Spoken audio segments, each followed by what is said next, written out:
اصل روزانہ کا عمل ہے نا، اس لیے کہہ رہا ہوں. روزانہ کا عمل ہے اور 2 مرتبہ یہ عمل کرنا ہے. یہ مدنی پنصورہ میں بھی امیر علیہ سنت دامت بقاتم العالیہ نے وظیفہ تحریر فرمایا ہے، تو مدنی چینل کے ناظرین اس میں سے بھی آپ یہ وظیفہ پڑھ سکتے ہیں. اچھا، اسی طرح بچوں کو اگر یہ ہو جائے، یرقان ہو جائے، پیلیا ہو جائے، تو سورہ قریش اول و آخر درود پاک کے ساتھ 1 مرتبہ پڑھ کر یہ بچوں پر دم کر دیں. اللہ پاک کی رحمت سے انشاءاللہ بچے بھی اس یرقان سے، ہیپاٹائٹس سے محفوظ رہیں گے. ویسے کھانا کھانے سے پہلے دعا پڑھنے کی عادت بنائیں.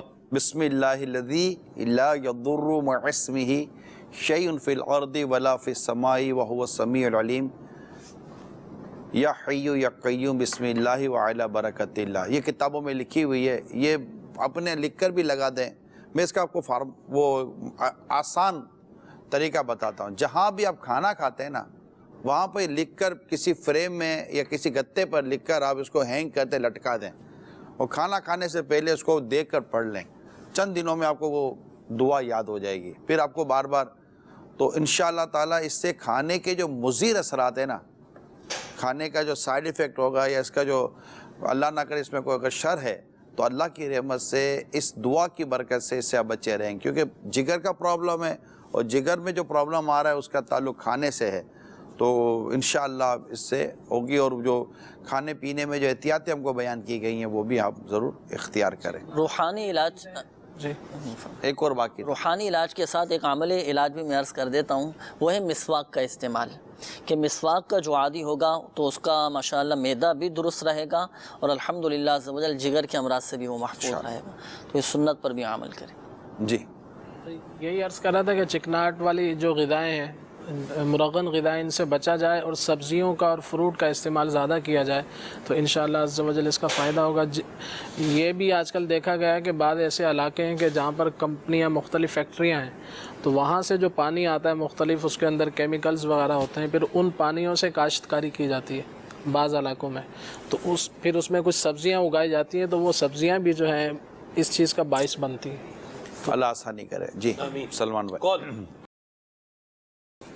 میرا سوال ہے عمران بھائی سے کہ بچوں کو موبائل سے کس طرح دور رکھا جائے، اور ان کو نماز پڑھنے کے لیے جو ہے کوشش کی جاتی ہے کہ نماز کی پابندی رکھیں، لیکن جو ہے نا بڑی مشکل سے دھکا مار کے مصلی پہ لانا پڑتا ہے. تو آپ رہنمائی فرما دیں لڑکیوں کے لیے بھی اور لڑکوں کے لیے. میرا جی چاہ رہا میں ایک سوال پوچھوں آپ سے، لیکن چونکہ یہ پہلے انہوں نے پوچھا ہے تو میرا خیال ہے پہلے انہی کا جواب ہونا چاہیے. اصل میں ہے مشکل کام جو انہوں نے کہا ہے نا، کیونکہ ایک چیز گھر میں نہ ہو نا تو بچانا، یوں سمجھیے کہ آپ چپس فرینچ فرائز بنا کر گھر میں رکھیں، خوشبو آتی ہو، اور بچے بھی بیٹھے ہوئے، آپ بولے بچوں کو اس کے کھانے سے میں کیسے روکوں. چیز بن کر جب سامنے آتی ہے نا، یعنی پرہیزی کے معاملے میں میں یہ عرض کروں کہ جیسے پرہیزی کب آسان ہو، پرہیزی میں آسانیاں کب آتی ہیں کہ جس کھانے سے پرہیزی ہو کھانا ہی آپ کے سامنے نہیں آ رہا. کیا بات. تو عموماً بچنے میں کافی مدد مل، لیکن کھانا سامنے ہے. اب کھانا چاول نہیں کھانا، ہم کو حقیقی صاحب بولے چاول نہیں کھا بھیا، اب چاول نہ کھا، چلو نہیں کھا، چاول سامنے ہے، وہ زیارت ہو رہی ہے چاول کی، اور اس کو کیسے مطلب کہ آدمی اسے فیضیاب حاصل نہیں کرے گا، اس کو نہیں کھائے گا. تو یہ ایک پرابلم ہے. تو اگر یہ آلہ گھر میں نہیں ہے تو کچھ صورتیں بن جائیں گی گھر کے اندر.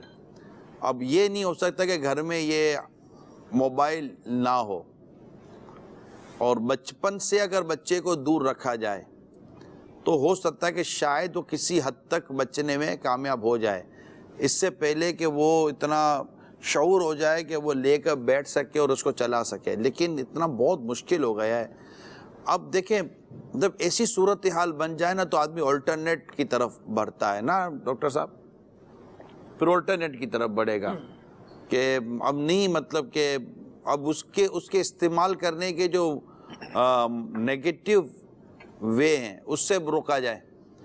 یہ ہو سکے گا کہ آپ کے موبائل میں وہ چیز ہی نہ ہو جس سے اس کے دیکھو، ایک ہے اس کی ظاہر کو، اس کی عقل کو، اس کی آنکھوں کو اور اس کی دیگر چیزوں کو بچانا، اور دوسری چیز ہے اس کی مطلب اس کے اخلاق اور اس کی برائیوں سے اس کو بد اخلاقی و برائیوں سے بچانا. تو یہ ساری چیزیں ایک ساتھ آپ کو لے کر چلنی پڑیں گی. یہ میں صحیح بتا رہا ہوں, مشکل سوال کیا ہے آپ نے, بہت ہی مشکل سوال کیا ہے. یعنی اس وقت بچوں سے موبائل فون دور رکھنا, کھلونا دور رکھنا شاید آسان ہے, موبائل سے بچانا اتنا آسان کیونکہ گھر میں ہے اور اس کے اندر طرح طرح کی چیزیں موجود ہیں, اور گھر والے خود, آپ تو چلو بچا لو گے آدمی ہو کر, ماں بولے گی اب یہ دن رات میرے کو تنگ کرتا ہے, اس کے ہاتھ میں یہ دے دے اور اس کو وہ لگا دے. اب یہ دعوت اسلامی والے کیا کرتے ہیں, پھر وہ غلام رسول والا جو حساب کتاب ہے نا وہ اس کو کر دیتے ہیں. تو یہ چیزیں ہیں. تو اللہ ہمارے حال پر رحم فرمائے اور ہمارے گناہوں کو معاف فرمائے, اور ہمیں بچنے کی مطلب کہ بچنے اور گھر والوں کو بچانے کی توفیق کوشش جاری رکھیں. تھکے نہیں, یہ یاد رکھیے گا, تھکے نہیں, لیتے رہیں لیتے رہیں لیتے رہیں لیتے رہیں, روکتے رہیں, تو انشاءاللہ امید کی جا سکتی ہے کہ شاید آپ بچانے میں کامیاب ہو جائیں. ٹھیک ہے جی. کال. میں پنجاب کے علاقے میاں والی بنگلہ سے بات کر رہا ہوں. میرا سوال یہ ہے کہ اگر کوئی بندہ مینٹلی پریشان ہو, دن میں بہت دباؤ ہو, اس وقت وہ کیا ایسا کرے کہ دل کا سکون ملے؟ اب اگر کسی کے پاس دولت بھی ہے, شہرت بھی ہے, ہر چیز ہے, لیکن دل کا سکون نہیں مل رہا, تو دل کا سکون کیسے حاصل کرے؟ دل کا سکون حاصل کرنے کے لیے اللہ کی عبادت کریں, یقین مانیں. ساری بے چینیاں, ساری بے قراریاں, میں کہتا ہوں ساری پریشانیاں جو بھی ہیں نا, ان سب کا حل جو ہے نا وہ اللہ تعالیٰ کی یاد و اس کے ذکر میں. الا بذکر اللہ تطمئن القلوب, یعنی قلب کے ساتھ ہی اطمینان, یہ اللہ تعالیٰ کا فرمان. یعنی دل, اطمینان اور اس کے ساتھ ذکر.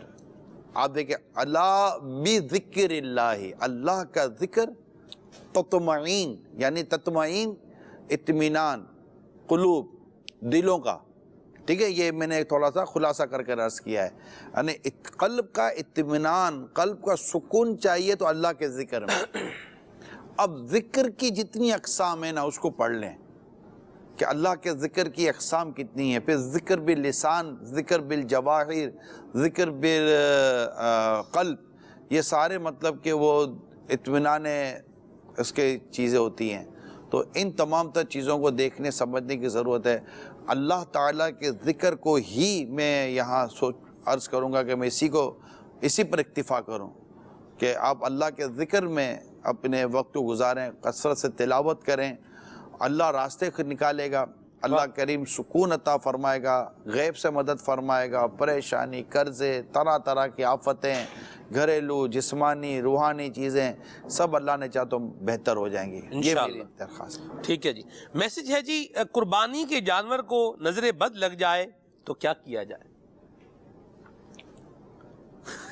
اس کا ایک وظیفہ ہے, 2 وظیفے میں عرض کیا کرتا آنا تھا ادھر سے. الحمدللہ. تو ابھی گزشتہ دنوں مدنی مذاکرے میں یہ نفسیاتی مسئلہ تو نہیں ہے یار, ڈاکٹر صاحب نے میرے پاس نہیں لانا بھائی, جانوروں کا ڈاکٹر نہیں. ڈاکٹر نہیں ہے. وظیفہ بھی انشاءاللہ میں 2 وظیفے عرض کرتا ہوں اور اس کا حل بھی انشاءاللہ میں کرتا ہوں. حکیم صاحب یہ کہیں گے یار اس میں ہمارے پاس بھی مت آنا,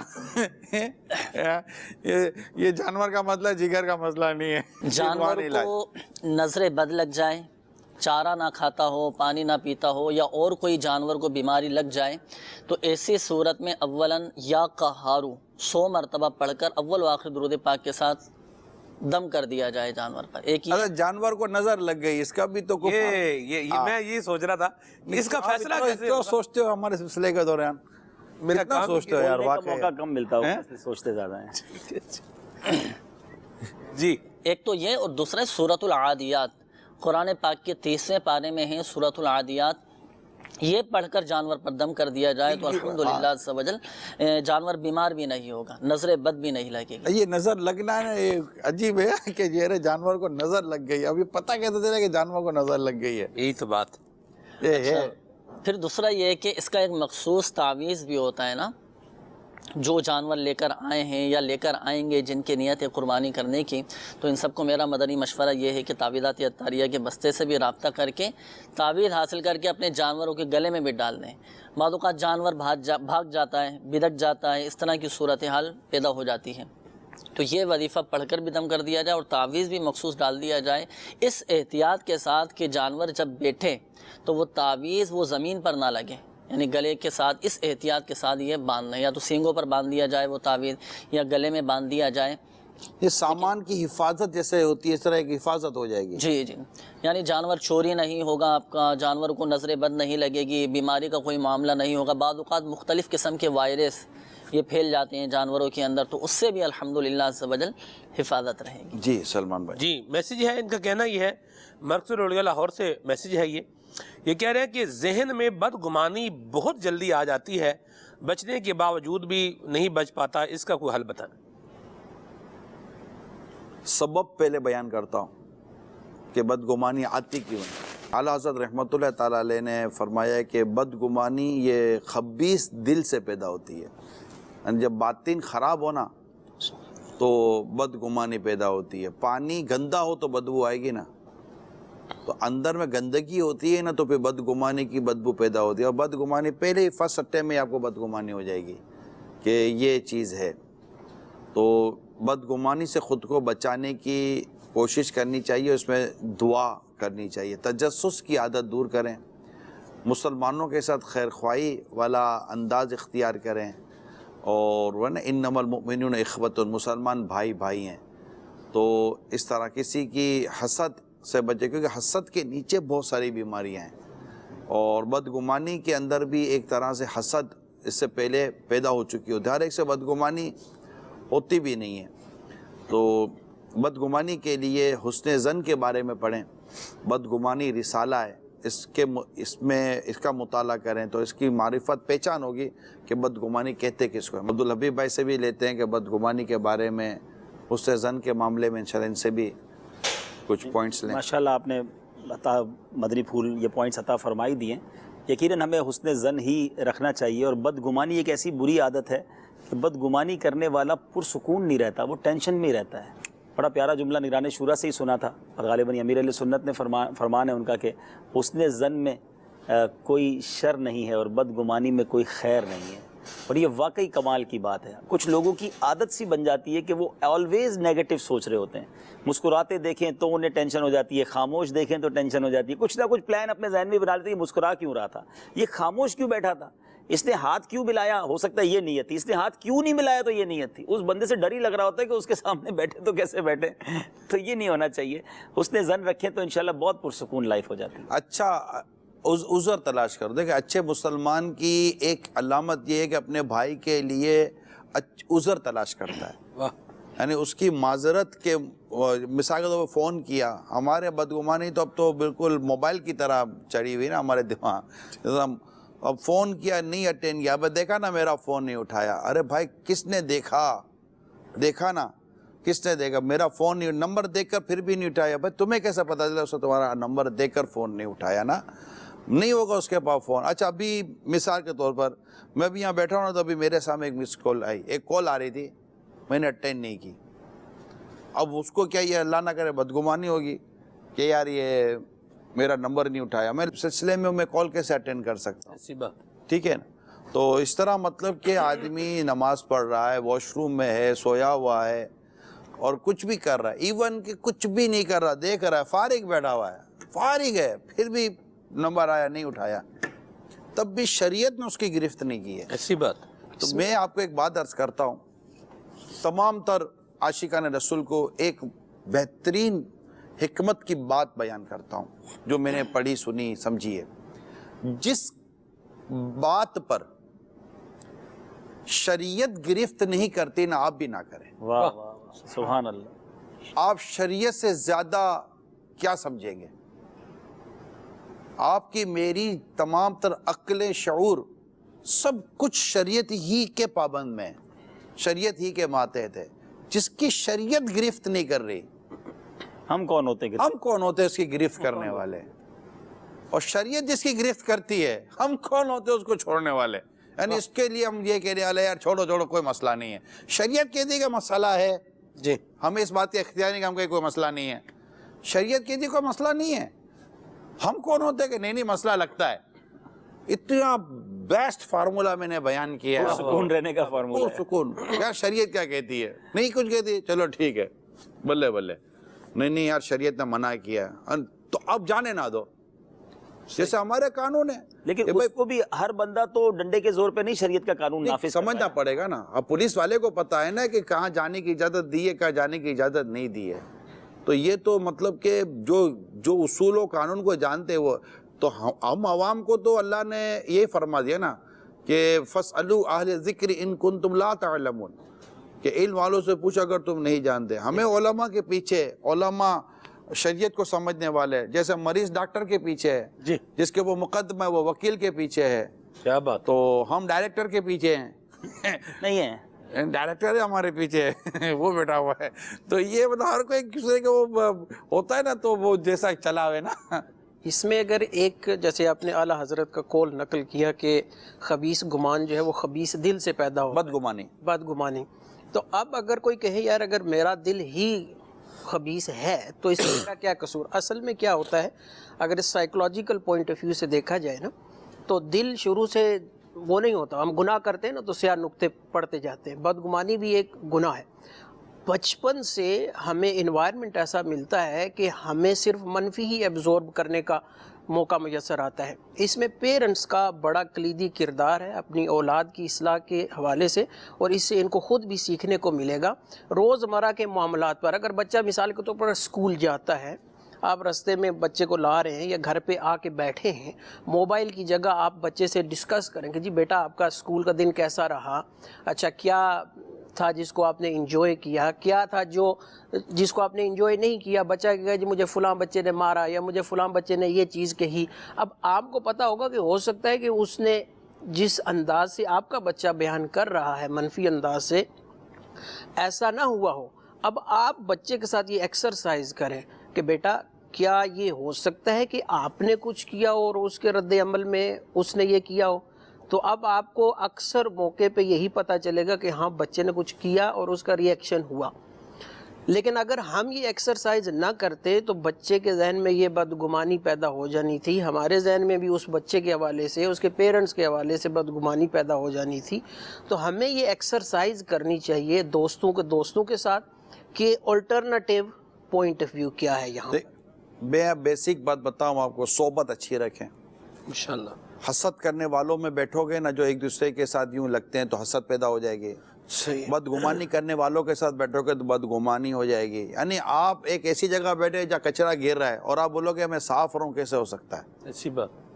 آپ صاف ستھرے ماحول میں بیٹھے ہیں. یعنی ایسے میں سفر میں گیا ہوں باہر، تو کئی حالانکہ ہم سفید کپڑے پہنتے ہیں، عموماً سفید کپڑے میں آپ دیکھتے ہیں تو سفید کپڑے بھی ایسا لگتا ہے یا تین تین دن ہو جاتے کپڑے بدلنے کی حاجت. جیسے عادتاً بدلنے کا، یار کتنا پہنے گا آدمی نے، تو پہنے کا تو پسینہ اتنا ہوتا نہیں ہے بعض ممالک کے اندر. آپ کے یہاں بھی اس طرح کی چیزیں ہیں؟ مٹی بھی نہیں ہوتی. ہاں، اس پہ اب جیسے سفر مدینہ ہے نا، تو سفر مدینہ میں بھی وہاں ماشاءاللہ وہاں تو کہ مٹی آئی بھی تو ادھر کی تو مٹی ہے نا. کیا بات ہے، غبار مدینہ.